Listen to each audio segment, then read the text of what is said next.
Fala pessoal, tudo bem? Estamos aqui para mais um Histórias do Brasileirão, segunda temporada, agora relativo à quarta rodada, e a gente tem muito clássico nessa quarta rodada.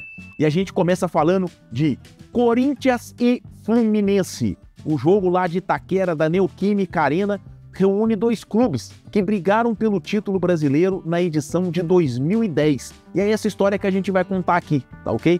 Corinthians e Fluminense, eles se enfrentaram logo na terceira rodada da Série A do Campeonato Brasileiro. Tô aqui, ó, Almanac Tricolor, um livro que tem todas as fichas técnicas da história do Fluminense. Dia 23 de maio, eles jogaram no estádio do Pacaembu, em São Paulo, tá?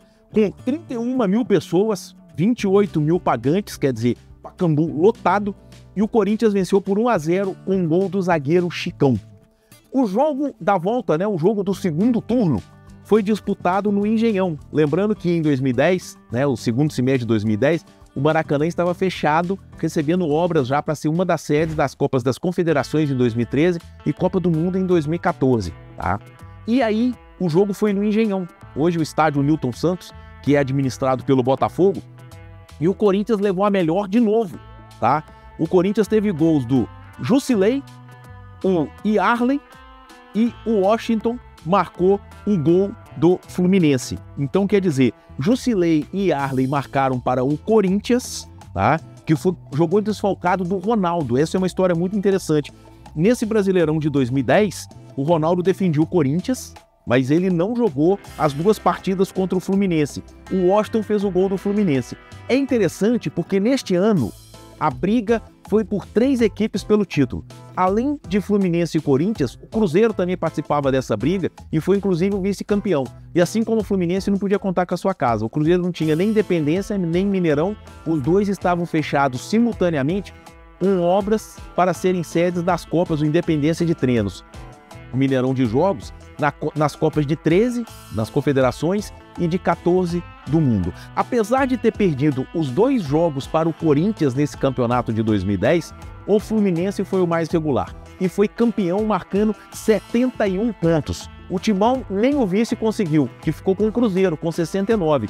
O Corinthians marcou 68 e ficou com a terceira colocação. Os dois times jogam agora, de novo, no início do campeonato, na quarta rodada. Lá em 2010, eles brigaram pela taça ponto a ponto numa disputa que teve também o Cruzeiro. Lembrando que o Corinthians, naquela oportunidade, tinha Ronaldo, fenômeno, comandando seu ataque. Ele não jogou contra o Flusão, o Corinthians ganhou os 2 jogos, mas o Fluminense levou a melhor no final e foi o campeão brasileiro de 2010, sob o comando de ninguém mais, ninguém menos que Muricy Ramalho, que tinha sido tri com São Paulo 2006, 2007 e 2008. Então está aí uma grande história envolvendo esse clássico Corinthians e Fluminense no Brasileirão. Vamos agora falar de Flamengo e Botafogo. Que clássico nessa quarta rodada do Campeonato Brasileiro, hein?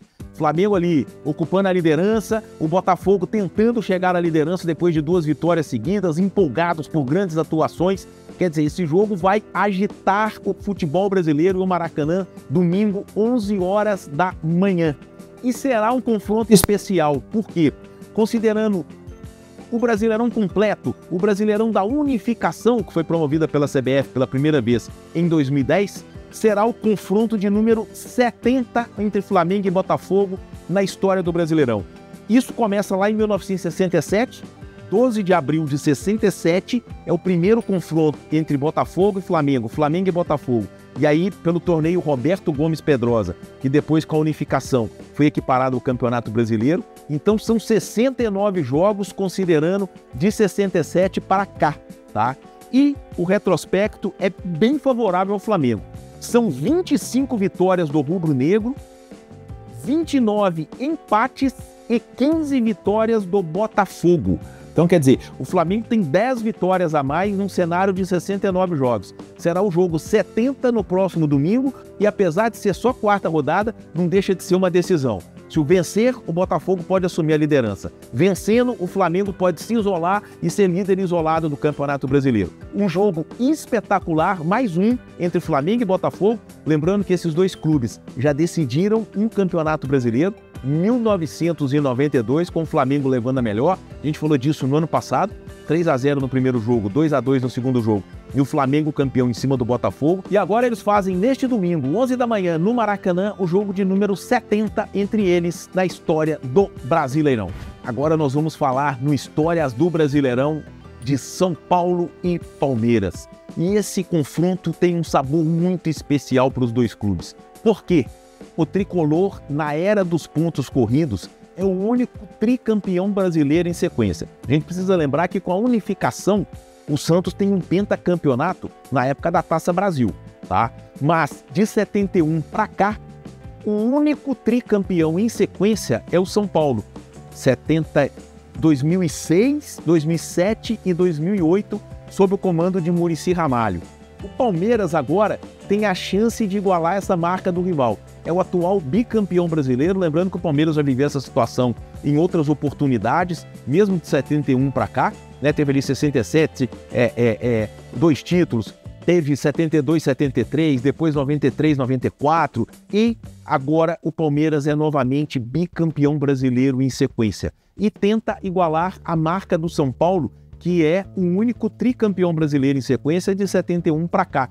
E é interessante porque essa marca do São Paulo é nos pontos corridos, o Palmeiras tenta igualar nos pontos corridos e nos pontos corridos o que a gente vai ter é um verdadeiro tirateima, porque eles já se enfrentaram 38 vezes na história dos pontos corridos. Lembrando que isso começa em 2003, mas sem a participação do Palmeiras, porque o Palmeiras foi rebaixado em 2002. O Palmeiras venceu 13 vezes, o São Paulo venceu 13 vezes e são 12 os empates. Isso num cenário de 38 partidas. Então, quer dizer, teremos um tiratema nesse São Paulo e Palmeiras, um confronto muito especial. Por quê? Porque o Verdão tenta igualar a marca do tricolor, sendo tricampeão brasileiro em sequência. Um abraço, pessoal.